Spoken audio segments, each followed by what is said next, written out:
Great. Okay, thank you, and welcome everyone to our Heritage Board meeting, Monday, July 28th. I'd like to call the meeting to order. I'd also like to note that we have Councillor McCabe online, and do we have one other person online? Lucas McCrae. And we have resident member Lucas McCrae as well as online. Oh, MacArthur. Did I say McCrae? Where did I get that? Mercy. Sorry, Lucas. Jeez. Approval. No problem, Chair. Approval of the agenda. Okay. Moved by His Worship. Okay. And you got that, Jason? Yep. Okay. Adoption of the minutes from March 27th. Okay. Moved by His Worship. Okay. I lost my place altogether. Oh, any business arising from the minutes? Seeing none. We can move right into reports then. We have two for this evening, and the first one is 3 Brighton Road, and it's a signage on a designated heritage property. And I believe we have, who do we have here to present? Is that you, Donna? Oh, Brad. Okay, Brad, over to you. Thank you. Presenting for signage on a designated heritage property, and it's with MAD Canada and the government of PEI. So here, let's clicker. Oh, no, sorry. Yeah, that's right. Okay. So the application, 3 Brighton Road, is a designated heritage resource and is located outside of the 500 lot area. The application was submitted in partnership with Mothers Against Drunk Driving Canada and the province of PEI, who has agreed to erect a MAD monument in Charlottetown. The picture here is showing where they're proposing, I don't know if you guys see, where they're proposing to erect the monument, which is included in the package as well. This is a street view of the proposed site. And this is the proposed monument. So the proposal at 3 Brighton Road is to erect a MAD monument. The monument is not aligned with the permitted uses of the OS zone, the open space zone, nor does it meet the sign design criteria outlined in the zoning and development bylaw. Additionally, the proposed monument does not appear to have any relevance to the historic or heritage designation of the property or reference any history related to the uses of the property. So I just want to share that what we're reviewing now is not whether or not we agree or would like to see the monument erected in Charlottetown. It's whether or not this site is appropriate, being a heritage resource in the city. Being that it doesn't have any relevance to the history of the land, this Planning and Heritage Department is recommending that the Heritage Board does not approve the proposed MAD monument for the location at 3 Brighton Road. Thanks, Brad. I'm not sure if this is an appropriate question, but did you work with the applicant on alternative locations? Do we know if they probably saw your recommendation or they're aware of it? Yes. I'm just wondering, outside of the context of this and the question that we have to answer tonight, but do you know whether or not they have other alternatives and options? There are other provincially owned lands in that location that could be suitable for the monument if they decided to go forward with this proposal and would make their decision based on our outcome if they would relocate it to a different area.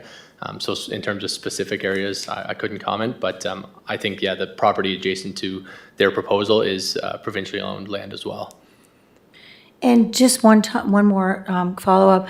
And I believe, was there not some talk around this board table about possible ideas of what that area of land was going to be used for in terms of a heritage? I'm sure, Your Worship, were you not talking about some ideas around? It wasn't this one. Okay.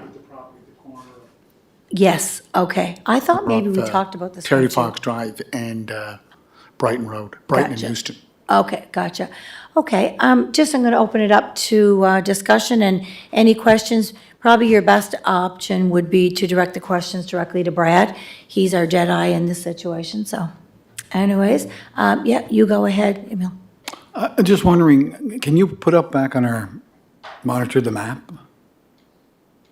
I'm just trying to figure out exactly where it is there. So on the right, that's the government parking lot, is it? And in front is the yeah, okay, Department of Education. I think, oh, okay, there. So of all that area, which areas are part of the historic? Both parcels there, kind of, you can see the black outline. That whole parcel is a heritage resource with the city. And the parcel that's beside it as well, which is where the government house is. So whatever, on the left here, That, so the only part that's not historic would be which one? yeah, okay. Yes, right, here we. Come on. Special time. You got to be a special kind of person to run that remote. Oh, jeez. Okay. Oh my goodness, it doesn't want to stick. Yeah, it doesn't want to stay. It never worked well for Todd. Okay, yeah, so Okay. it's, yeah, kind of, well, so the I'm just parcel. wondering to the- which parts are not historically, The parcel on the right, so you see the red dotted line there, the parcel to the right of that. like the parking lot? Yeah, that's not historic, and so that would include, yeah, the pond, the parking lot, and I believe that's all provincially owned land there. And I guess my second question is, so this is provincial government land. Can they still go ahead and do it? I don't think the piece of land that we're speaking of, it's city-owned land. Yeah, that's the area where they want to put it. They thought, I think, when they were starting the process, they were going through the province, and then they discovered it was actually city land, so they had to come through Brad. And therefore, because it's a heritage preservation area, the staff are not recommending that this would be an ideal location. Of course, we all support Matt, it's a no-brainer, but, the recommendation is from a heritage perspective and what we would earmark that property for, if that makes sense.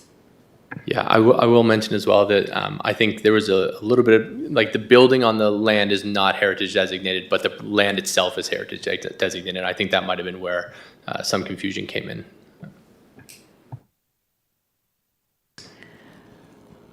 Yeah. Was I right in hearing you were saying that Go ahead. they are looking at then going across into another provincial piece of land? Potentially, yeah. I think they would need to take our decision back and reevaluate where they'd like to put it. I believe that they would like to have it near Victoria Park so that it's seen by a lot of people. I think that was the intent. So that would be, up to them to reevaluate. Thanks for that. Any other questions? Yes, Kenny. I was just wondering initially when I first saw this, why it wouldn't be at one of the high schools or a high traffic area, Ooh, that was nice. like a high traffic area like the RCMP station on University Avenue or on Kirkwood Drive, the police station, That's, or like Colonel Gray or Yep. Charlottetown Rural. those You are, know, yep. that's a message to the young people. You know? Yeah, and great observation, and no doubt if the applicant is listening this evening, but unfortunately for us as the Heritage Board, we're just here to decide whether or not yes to a heritage preservation area or no to a reservation all of those other things are wonderful conversations, but don't reflect on our decision tonight. So I just wanted to, just in case anyone was listening, to understand what our role is as a board, is a yes or no to a heritage preservation space. Okay, Yeah. got it. Deputy, Yes, yes, Councillor McKay. I just have, I'm just clarifying, because of course, when you're online, it's not as easy to always follow everything. You're telling, so this is heritage designated land. On this heritage designated land, there's a non-heritage designated building. So I'm just confused why how are we having a heritage designated land use when there's a non-designated heritage building on it? But I also agree it's not the right location, only because I don't think other than government employees, nobody'd see it. But why is that? Like, how do we have a designated land space, but then we have a non-designated building on the land space? Great question, and I'm going to give that to Jedi Brad. So the property was historically, there was a hospital on the property historically, and that building that is there was the residence for the nurses that were working at that hospital. And so when the hospital was demolished, that building remained, but because that building doesn't have heritage significance, it wasn't designated, but the land itself was designated. I can provide more information as well, like in terms of the property history. I have the whole write-up here from our heritage team if you'd like, but that's kind of I think you included a lot of it in your report. I just, yeah, thank you. Yeah. No, I just wanted a clarity on that. Thank you. So I guess what kind of, what would be acceptable as a monument, and by not the type, but organization or a group could qualify to be there? Would it have to be related to that land? So there is an existing monument on the land, and it speaks to the history of the hospital that was once there. Yeah.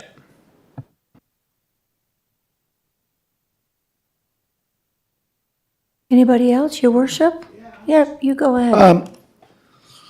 So where we get the boardwalk, extending from Ambrose Street to end of Fitzroy, Terry Fox. You see that? That's that green space on the corner of Brighton and Terry Fox. See that? So is that, again, I'm just trying to clarify, I'm hearing heritage designated, not here. Is that heritage designated? I believe the whole parcel there. I see that the line kind of cuts off a bit of that corner. I think it's the whole parcel. I think. So what about Victoria Park, where we have the baseball fields? That falls under the Victoria Park Act. That's heritage. Yeah. Victoria Park is also heritage, so Yeah. we would have to. So we have clubhouses, we have a baseball clubhouse, we have a skateboard park, swimming pool, Kiwanis Dairy Bar. Now, if you go to the Prince Edward Battery, which is the historic battery or fortress, I did call it Fort Edward, but I've been corrected. It's called the Prince Edward Battery. That's designated. Look, when you think about MAD and what they do for the community, for those that are grieving, moms, dads, grandparents, brothers, sisters, uncles, and aunts, we already have a monument there dedicated to the Prince Edward Island Hospital. I was there for that dedication. And yes, there was a hospital there. But if you read your background, that hospital was handed over to board of the Prince Edward Island Hospital trustees to build a new hospital. And I think this was as a way to deal with actually veterans from World War I. And then they tore it down. But for me, I think that NED is honoring those who have passed because of Mothers Against Drunk Drivers. I just can't support it. I think to me, that's an appropriate place for it. Or we could ask to defer it and go back to the table with them and just say, look, let's find a place that will be accommodating. I don't like to reject something that we can avoid by going back to the table with them. Do you know what I mean? Go ahead, Donna. I see your light on. Through you, Madam Chair, to your worship. So that's exactly what Brad is saying, your worship. We are not saying that we are against the monument being erected. What we are saying is that the location that is chosen is not in keeping with the best practices as is outlined in our zoning and development bylaw or heritage preservation bylaw. And we are open to having the discussion with the applicant to find an appropriate location to have this monument erected. That's why I would like to defer it and allow Brad, Donna, go back to MAD, and I'm sure the province must be involved because it's their land, to sit down and try to find a collaborative decision that we can all live with. And as the chair said, Deputy Mayor Yankoff, we own that piece of property in the corner of Brighton and Houston and Terry Vox Drive. Like, it could be, that could be put on the table also, which is a very exposed area to not only walking public, but the traveling public going in and out of Brighton Road onto Northwood Road. I would like to just defer just to say, let's find a compromise here. Would you like to put a motion on the? That's what I'm floor? doing. I want to move, if I get a Okay, second or great. Sure. If Would not- anyone like to, yep, okay. And that has been Can seconded. I ask a question to this, though? Now that the motion is Now on the that the floor. deferrals, yep, So the motion is yep. on the floor. So yes, now we're open to maybe having questions on the deferral. Go ahead, Councillor McCabe. Okay, thank you. I think instead of deferring, your worship, for me, it's just to deny this particular location, regardless if it's, based on the heritage preservation part of it. But I simply agree that we need to work with them where it would be more visible and make more sense. But to defer it, we're deferring the decision about whether or not it will be placed here on this particular parcel, correct? What I'm asking, Councillor McCabe, is that if we reject it, I don't know what kind of message that sends out to the community, because not everybody would be following this discussion on live stream. So there would be lots of, I think, misinformation or not understanding the full context of what we're discussing when it comes to heritage designated. Deferral just allows Bradley and Donna, anyone else, to sit down with the province, sit down with MAD to find a compromise. I just don't want to reject it, whether it's here or anywhere. I think we can find a place for it. And Oh, I agree that there's a better location for it. I think myself, I'd be more apt to say we're rejecting it being placed on this particular parcel, Yeah. but wanting to work with you to find a suitable location. So for this particular application, I would support staff's recommendation to say that this isn't the right location, but we certainly want to work with you to find a more visible, viable, Yeah. acceptable spot. yeah, deferral just means to me is that we negotiate and find a better place. I just wonder how can a skate park qualify to go into a designated heritage area and a sign like this wouldn't? Well, I can tell you the history of it, Bradley. It was back in 2002. I was on council with Chair Parks, Recreational Leisure, and we couldn't, we were trying to find a place for a skateboard park, and that was the area that came up, but there was no question about, it's a heritage designated area. No different than when they built the baseball clubhouse. That was 2002, 2003. And I'm not saying it's wrong that No, the skate no. park is there, and I'm just wondering if a skate park qualifies. So I can provide, it's just because, so skate park would have been a permitted use under the open space zone that exists there, which is probably why. And same with baseball diamond and those other recreational activities. They align with the zoning and development bylaw, and so they would have been a permitted use. But a monument also is permanent use because there's already monuments there. The monument was erected, which I assume would have been approved by the Heritage Board, and so it would have been brought to a Heritage Board meeting like this and approved because of its historical relevance to the property there. And so now someone's bringing another monument, and we're doing the same process as what would have been done before. There's also one by Memorial Field dedicated to Charlie Ryan, who was a former past recreation director for the city of Charlottetown.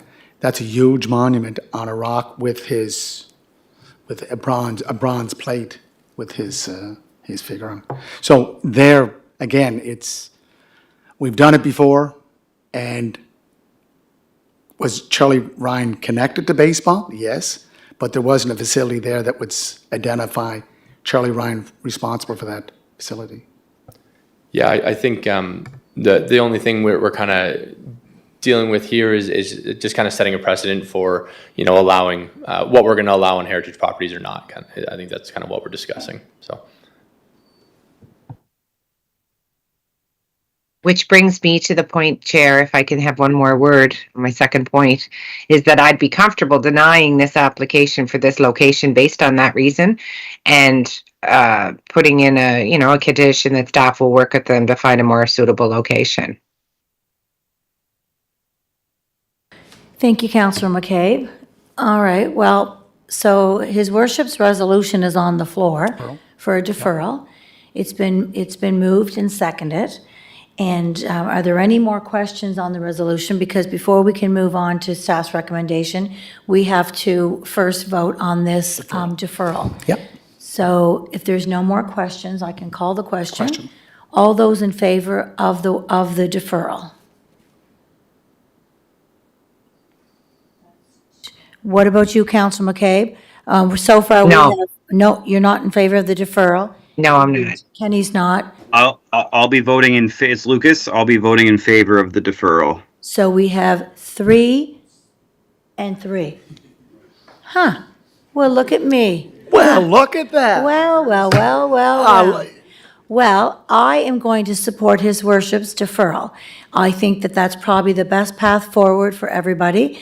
We'll probably be back here at some point, but I think that it would probably get to a positive outcome that way. So I will support his worship and the deferral, which means this doesn't go on to council, does it? This just moves back to you all, and we can move on to our next report. Who's the four there, real quick? So that me, his worship, Emil, and Lucas. Neil, gotcha. Thank you. Yep. And then you've got the folks that were against the deferral? Yeah. Okay. Great. Thanks, everybody. All right, we'll move on to our next report. And that is this is also a 18 West Street, renovation to a designated heritage property. Over to you, Bradley. Yep, no rush. Well, it's the same report, right? Sorry, I was calling back. Yeah, same presentation, yeah. Okay, I understand, sorry. Hold on.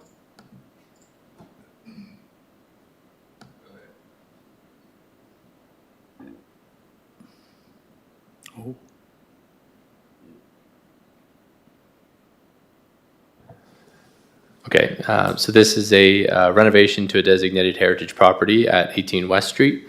The application, 18 West Street, is a designated heritage resource and is located within the 500 lot area. The application includes exterior renovations to a fire egress to support second level suite and to bring the existing fire egress into compliance with the existing National Building Code. Let me see.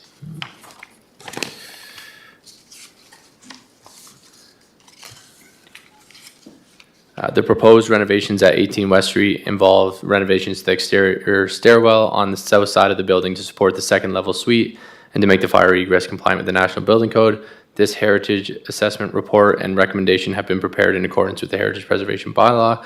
The proposed renovation to the exterior fire egress offers minimal to no impact on the character defining elements of the designated heritage property. Stairs and railings are to be built with using pressure treated wood. And therefore, the Planning and Heritage Department recommends that the Heritage Board approve the proposed exterior renovations to the fire egress at 18 West Street to support the second floor suite and to bring the fire egress into compliance with the building code. Thank you for that. I guess I didn't go through the presentation, but here's some pictures anyways. And Yeah. Any questions? Just one quick one. Yes. Do they not have the option to go to the back of the building? So the existing, here I can bring it back slides. So there is an existing stair there now, and it's going to, currently it does lead to the back of the building, but because of it crossing the window there, it wouldn't be National Building Code compliant. And so that's kind of the change that they're making, is moving to the front and letting it come down to the side there.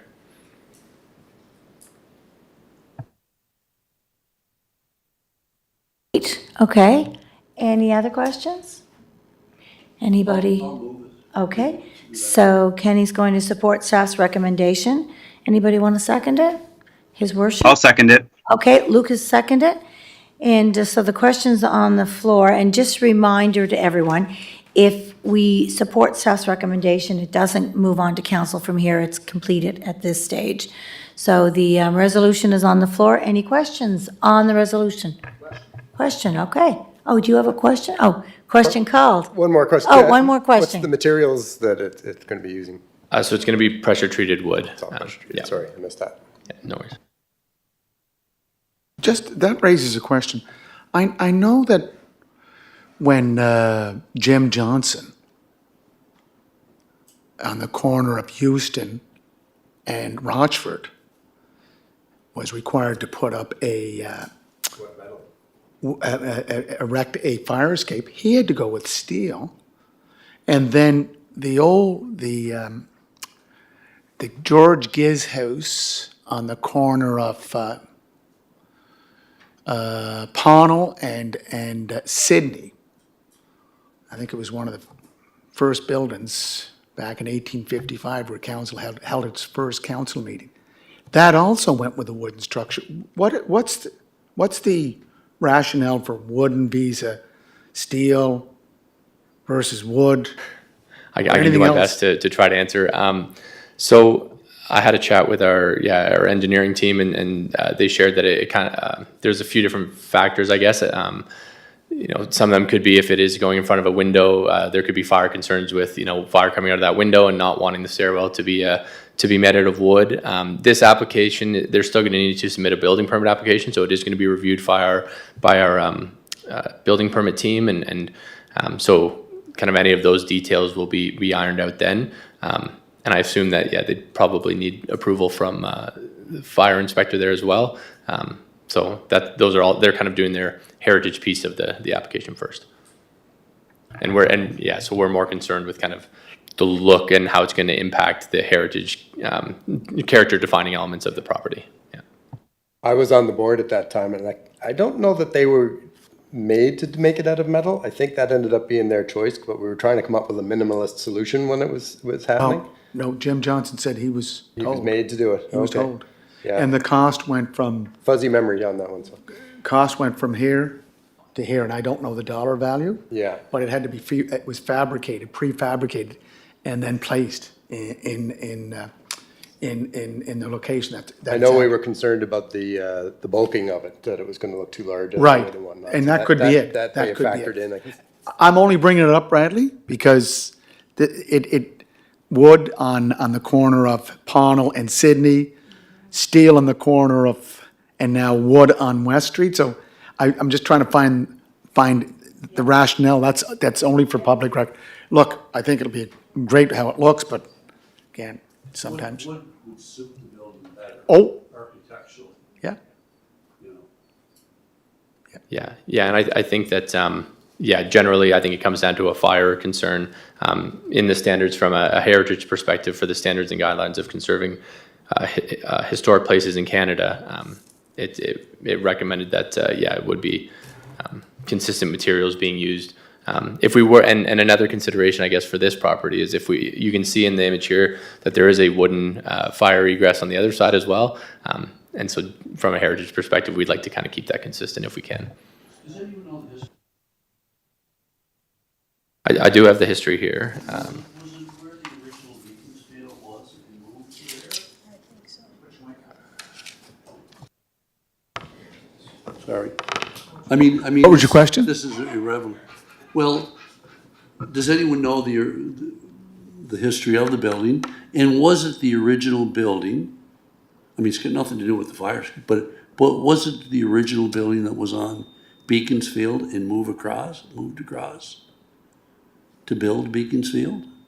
I'm just asking a question because. Great question. not I'm not sure, Brad, are we putting you on the spot? Do you have any history? I do, fortunately, I do have the write-up from our heritage officer, Natalie, on the history of the property. So it said it was Peak who sold the home in order to build his own mansion, Beaconsfield, on the west end of the house's former site.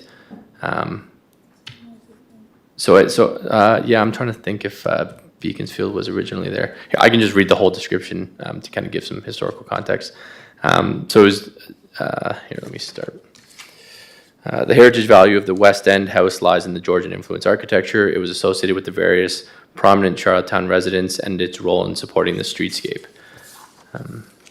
Merchant David Wilson built West End House in 1839 to 1840. It was constructed across the street near the riverbank where Beaconsfield Historic House now stands. Although Wilson owned the building and rented it to a number of prominent residents such as Honor William Swabe, Chief Justice Jarvis, and Captain Beasley. Later owners or occupants include Stephen Swabe, Lieutenant Governor and Merchant, J.S. Carvel, Mayor Thomas Heath, Haviland, sorry, my apologies, and shipbuilder and merchant James Peake. And then, it was Peake who sold the house in order to build his own mansion, Beaconsfield, on the West End home's former site. In later years, Professor Samuel Earle's family lived in the house in the West End. Professor Earle was the organist at the St. Paul's Church, and his family was known locally for their musical talents. Their household was later remembered fondly for its music and laughter. The West End house was inspired by the Georgian tradition. The Georgian style was one of the most common architectural styles on Prince Edward Island. It emerged from 18th century Britain and was intent on expressing confidence and order and balance.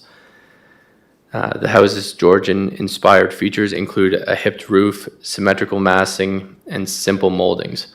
Although the windows and doors have been changed, and the home retains its overall proportions. According to newspaper ads and John Lawson's letter of Prince Edward Island, the property's original features included a flower garden and a pure water spring. The home included a drawing room, a dining room, and a study on the first floor, approximately 5 bedrooms on the second floor, as well as servants' rooms, nurseries, and kitchens. Although now the apartment house, West End House, has retained its symmetrical massing, standing among a number of grand homes, it helps to support the West Street streetscape. Thank you.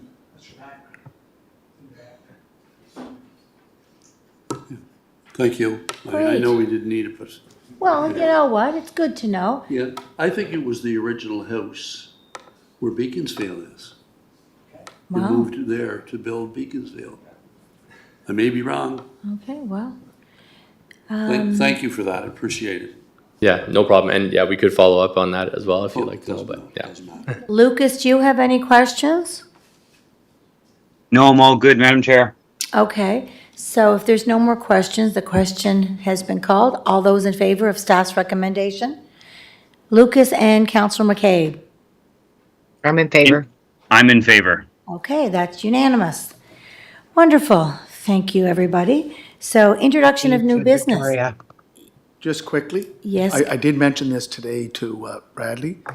In our new official plan, there's any specific mention or reference to the 500 lots, but in the plan that we just replaced, it's part of the policy. So are we going to put that in the zoning development bylaw in protecting the 500 lots? So we have a heritage preservation bylaw update happening later this year as well, where those discussions can take place. And then, the heritage preservation bylaw, official plan, and zoning and development bylaw ideally will all be in alignment. Okay. Just to add, Your Worship, that all the policies that are now in the draft official plan will be formulated into regulations in the zoning and development bylaw. So is the 500 lots currently in our zoning development bylaw? It is. It is, okay, so we're just replacing it in the zoning development bylaw. And the second point, don't need any information right now. It's again about the Houston Street Irving Station project. We are modifying that building, so there has to be a recommendation that comes back here to the Heritage Board. Do we have a timeline that we're looking at? Through the chair, to Your Worship. So we are at the stage where we are reviewing the drawings that were submitted, and we are yet to get a application, a formal application in, and as soon as we get that and do a review, we will bring it forward. And does that application come from CADC or from the architects? What are they, Studio Works? Studio Works. So it's a collaboration from both that will come forward to us for review. Thank you, Donna. Great. Any other new business? Okay. Motion to adjourn. All those in favor? Wonderful. Have a great evening.